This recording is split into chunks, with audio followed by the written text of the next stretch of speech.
അമേരിക്കയിൽ സ്ഥിരതാമസമാക്കുക, അവിടുത്തെ green card സ്വന്തമാക്കുക എന്നത് ലക്ഷക്കണക്കിന് ഇന്ത്യൻ പ്രൊഫഷണലുകളുടെ, പ്രത്യേകിച്ച് IT മേഖലയിലുള്ളവരുടെ വലിയൊരു സ്വപ്നമാണ്. എന്നാൽ ആ അമേരിക്കൻ സ്വപ്നങ്ങൾക്ക് മുകളിൽ ഇപ്പോൾ വലിയൊരു പ്രഹരമേൽപ്പിച്ചിരിക്കുകയാണ് US ഭരണകൂടം.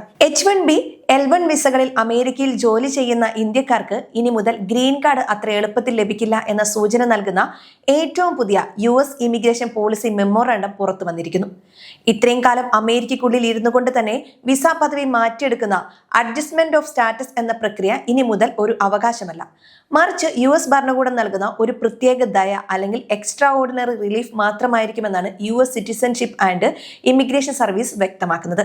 ലളിതമായി പറഞ്ഞാൽ, നിങ്ങൾ യോഗ്യരാണെങ്കിൽ പോലും നിങ്ങൾ ഈ ഗ്രീൻ കാർഡിന് അർഹനാണെന്ന് US ഉദ്യോഗസ്ഥർക്ക് മുന്നിൽ പ്രത്യേകം തെളിയിക്കേണ്ടി വരും. ഇല്ലെങ്കിൽ നിങ്ങളോട് സ്വന്തം നാട്ടിലേക്ക് മടങ്ങിപ്പോകാൻ ആവശ്യപ്പെടാം.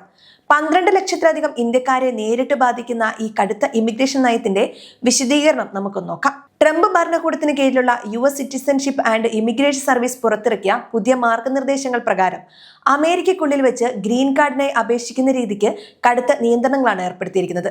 ഇതുവരെ ഒരു വിദേശി H1B പോലുള്ള താൽക്കാലിക ജോലി വിസയിലോ അല്ലെങ്കിൽ F1 US സ്റ്റുഡന്റ് വിസയിലോ US എത്തിയാൽ അവരുടെ കമ്പനി അവർക്കായി ഗ്രീൻ കാർഡ് പ്രോസസ് ആരംഭിക്കുകയും മുൻഗണനാ തീയതി അടുക്കുമ്പോൾ അമേരിക്കയിൽ വെച്ച് തന്നെ ഫയൽ ചെയ്ത് ഗ്രീൻ കാർഡ് വാങ്ങുകയുമായിരുന്നു പതിവ്.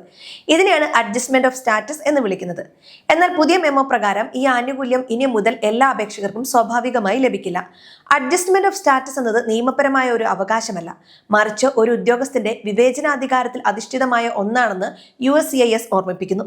അമേരിക്കയിൽ തങ്ങിക്കൊണ്ട് ഗ്രീൻ കാർഡ് പ്രോസസ് ചെയ്യുന്നതിന് പകരം അപേക്ഷകർ തങ്ങളുടെ സ്വന്തം രാജ്യങ്ങളിലെ US കോൺസുലേറ്റുകൾ വഴി കോൺസുലാർ പ്രോസസ്സിംഗ് നടത്തണമെന്നാണ് ഈ പുതിയ ഉത്തരവ് ആവശ്യപ്പെടുന്നത്.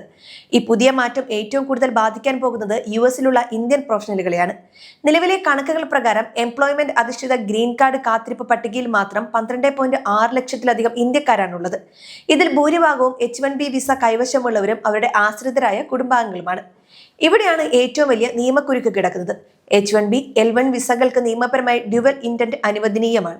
അതായത് ഈ വിസകളിൽ വരുന്നവർക്ക് താൽക്കാലികമായി ജോലി ചെയ്യാനും ഒപ്പം ഭാവിയിൽ സ്ഥിരതാമസത്തിന് ശ്രമിക്കാനും നിയമം അനുവാദം നൽകുന്നുണ്ട്. പുതിയ മെമ്മോയിൽ ഈ ഡ്യുവൽ ഇന്റന്റ് നിലനിർത്തുന്നുണ്ടെങ്കിലും അതിനിടയിൽ ഒരു ഭീകരമായ ഫുട് നോട്ട് US ഭരണകൂടം ചേർത്തിട്ടുണ്ട്. പ്രമുഖ ഇമിഗ്രേഷൻ അഭിഭാഷകനായ അശ്വിൻ ശർമ്മ ഉൾപ്പെടെയുള്ള വിദഗ്ധർ ചൂണ്ടിക്കാണിക്കുന്നത് ഈ അടിക്കുറിപ്പാണ്. ഇതിൽ വ്യക്തമാക്കുന്നത്, ഒരാൾ H1B വിസയിൽ നിയമപരമായി തുടരുന്നു എന്നതുകൊണ്ട് മാത്രം അയാൾക്ക് അമേരിക്കയ്ക്കുള്ളിൽ വെച്ച് ഗ്രീൻ കാർഡിന് സ്റ്റാറ്റസ് മാറ്റാൻ യാതൊരു അവകാശവുമില്ല എന്നാണ്. താൻ എന്തുകൊണ്ട് സ്വന്തം നാട്ടിലേക്ക് മടങ്ങാതെ അമേരിക്കയിൽ തന്നെ ഇരുന്നു കൊണ്ട് ഗ്രീൻ കാർഡ് വാങ്ങാൻ അർഹനാണ് എന്ന് അപേക്ഷകൻ അധിക തെളിവുകളിലൂടെ US ഉദ്യോഗസ്ഥരെ ബോധ്യപ്പെടുത്തേണ്ടി വരും. പ്രമുഖ ഇമിഗ്രേഷൻ നിയമസ്ഥാപനമായ immigration.comന്റെ managing attorney Rajeev S Khanna Indian അപേക്ഷകർക്ക് നൽകുന്ന മുന്നറിയിപ്പുണ്ട്. നിലവിൽ തങ്ങളുടെ I-485 അപേക്ഷകൾ US കോൺസുലേറ്റിൽ പെൻഡിംഗ് ആണെങ്കിൽ അവ യാതൊരു കാരണവശാലും പിൻവലിക്കരുത്. പകരം നിങ്ങൾ അമേരിക്കൻ സമൂഹത്തിന് എത്രത്തോളം പ്രയോജനപ്രദമായ വ്യക്തിയാണെന്ന് കാണിക്കുന്ന ശക്തമായ റെക്കോർഡ് ഇപ്പോൾ തന്നെ നിർമ്മിച്ചെടുക്കുക. ഒരു അപേക്ഷകൻ അമേരിക്കയിൽ തന്നെ തുടരാൻ അർഹനാണോ എന്ന് പരിശോധിക്കാൻ ഇനി പറയുന്ന അനുകൂല ഘടകങ്ങൾ, പോസിറ്റീവ് ഫാക്ടേഴ്സ് ഉദ്യോഗസ്ഥർ വിലയിരുത്തും. ഒന്നാമത്തേത്, അമേരിക്കയിൽ കൃത്യമായി നികുതി അടച്ച ലിസ്റ്റ്. അമേരിക്കയിൽ സമ്പദ് വ്യവസ്ഥയ്ക്കും സാങ്കേതിക വിദ്യയ്ക്കും നൽകിയ സംഭാവനകൾ, US-ലുള്ള ശക്തമായ കുടുംബ ബന്ധങ്ങൾ, ഇവിടെ ജനിച്ചു വളരുന്ന കുട്ടികളുടെ വിദ്യാഭ്യാസം, ഇമിഗ്രേഷൻ നിയമങ്ങൾ ഒരിക്കൽ പോലും ലംഘിച്ചിട്ടില്ലെന്ന ക്ലീൻ റെക്കോർഡ്. അതേസമയം മുൻകാലങ്ങളിൽ ട്രാഫിക് നിയമ ലംഘനങ്ങളിൽ ഒഴികെയുള്ള എന്തെങ്കിലും ചെറിയ അറസ്റ്റുകളോ അല്ലെങ്കിൽ വിസ കാലാവധി കഴിഞ്ഞിട്ട് ഒരു ദിവസം പോലും കൂടുതൽ തങ്ങിയ ചരിത്രമോ ഉണ്ടെങ്കിൽ അത് നിങ്ങൾക്കെതിരെയുള്ള ഏറ്റവും വലിയ നെഗറ്റീവ് ഘടകമായി മാറും. അത്തരം സാഹചര്യങ്ങളിൽ നിങ്ങളുടെ അപേക്ഷ നിരസിക്കപ്പെടുകയും സ്വന്തം നാട്ടിലേക്ക് മടങ്ങാൻ ആവശ്യപ്പെടുകയും ചെയ്യാം. ഇനി നമ്മൾ ചിന്തിക്കേണ്ടത്, അമേരിക്കയ്ക്കുള്ളിൽ വെച്ച് ഗ്രീൻ കാർഡ് നൽകാതെ അപേക്ഷകരെ സ്വന്തം നാട്ടിലെ US കോൺസുലേറ്റുകളിലേക്ക് തിരിച്ചയച്ചാൽ എന്താണ് സംഭവിക്കുക എന്നതാണ്. ഇതാണ് ഇന്ത്യൻ IT ജീവനക്കാരെ ഏറ്റവും കൂടുതലും ഭയപ്പെടുത്തുന്നത്. നിലവിൽ ഇന്ത്യയിലെ US എംബസിയിലും കോൺസുലേറ്റുകളിലും വിസ സ്റ്റാമ്പിങ്ങിനായി മാസങ്ങളുടെയും വർഷങ്ങളുടെയും കാത്തിരിപ്പ് സമയമുണ്ട്. ഇത്തരമൊരു സാഹചര്യത്തിലേക്ക് ലക്ഷക്കണക്കിന് ഗ്രീൻ കാർഡ് അപേക്ഷകരെ കൂടി തിരിച്ചുവിട്ടാൽ ഇവിടുത്തെ സംവിധാനങ്ങൾ പൂർണ്ണമായും തകരാറിലാകും. മാത്രമല്ല, ഇതിലൊരു വലിയ നിയമപരമായ കെണിയുമുണ്ട്. അതിനെയാണ് ഇമിഗ്രേഷൻ ഭാഷയിൽ കൺസുലർ നോട്ട് റിവല്യൂറ്റി എന്ന് വിളിക്കുന്നത്. അതായത് അമേരിക്കയ്ക്കുള്ളിൽ വെച്ചാണ് നിങ്ങളുടെ വിസ നിരസിക്കപ്പെടുന്നതെങ്കിൽ നിങ്ങൾക്ക് അതിനെതിരെ US കോടതികളെ സമീപിച്ച് നിയമ പോരാട്ടം നടത്താം. എന്നാൽ നിങ്ങൾ ഇന്ത്യയിലെ ഒരു US കോൺസുലേറ്റിൽ ഇന്റർവ്യൂവിന് പോകുമ്പോൾ അവിടെയുള്ള ഉദ്യോഗസ്ഥൻ നിങ്ങളുടെ വിസ നിരസിച്ചാൽ അതിനെതിരെ കോടതിയിൽ പോകാൻ നിങ്ങൾക്ക് കഴിയില്ല. ആ തീരുമാനം അന്തിമമായിരിക്കും. ഇത് അപേക്ഷകരുടെ ജോലി നഷ്ടപ്പെടുന്നതിനും കുടുംബങ്ങൾ തമ്മിൽ വർഷങ്ങളോളം വേർപിരിഞ്ഞ് കഴിയേണ്ടി വരുന്നതിനും കാരണമാകും.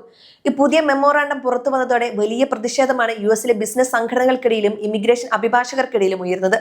ബുഷാൽട്ടർ നിയമസ്ഥാപനത്തിലെ പങ്കാളിയെ കൃപ ഉപാധ്യ ഉൾപ്പെടെയുള്ളവർ വ്യക്തമാക്കുന്നത് ഈ പുതിയ പോളിസി ഉടൻ തന്നെ യുഎസ് ഫെഡറൽ കോടതികളിൽ ചോദ്യം ചെയ്യപ്പെടുമെന്നാണ്. അഡ്മിനിസ്ട്രേറ്റീവ് പ്രൊസീജിയേഴ്സ് ആക്ട് ലംഘിച്ചുകൊണ്ട് പൊതുജനങ്ങളുടെ അഭിപ്രായം തേടാതെയാണ് ട്രംപ് ഭരണകൂടം ഈ മാറ്റം പെട്ടെന്ന് നടപ്പിലാക്കിയത് എന്നാണ് ഇതിനെതിരെ ഉന്നയിക്കുന്ന പ്രധാന വാദം. ചുരുക്കത്തിൽ ട്രംപ് ഭരണകൂടത്തിന്റെ പുതിയ ഇമിഗ്രേഷൻ നയം വഴി അമേരിക്കൻ സ്വപ്നം കൈപ്പിടിയിൽ ഒതുക്കാൻ ലക്ഷ്യമിടുന്ന ലക്ഷക്കണക്കിന് ഇന്ത്യൻ പ്രൊഫഷണലുകളുടെ ഭാവി ഇനി കടുത്ത പരിശോധനകളിലൂടെയും കനത്ത നിയമയുദ്ധങ്ങളിലൂടെ മാത്രമേ കടന്നു പോകൂ എന്ന് ഉറപ്പായിരിക്കുകയാണ്. വിസയുമായി ബന്ധപ്പെട്ട തുടർന്നുള്ള കോടതി വിധികളും യുഎസ് ഭരണകൂടത്തിന്റെ പ്രതികരണങ്ങളും വരും ദിവസങ്ങളിൽ നമുക്ക് കാണാം.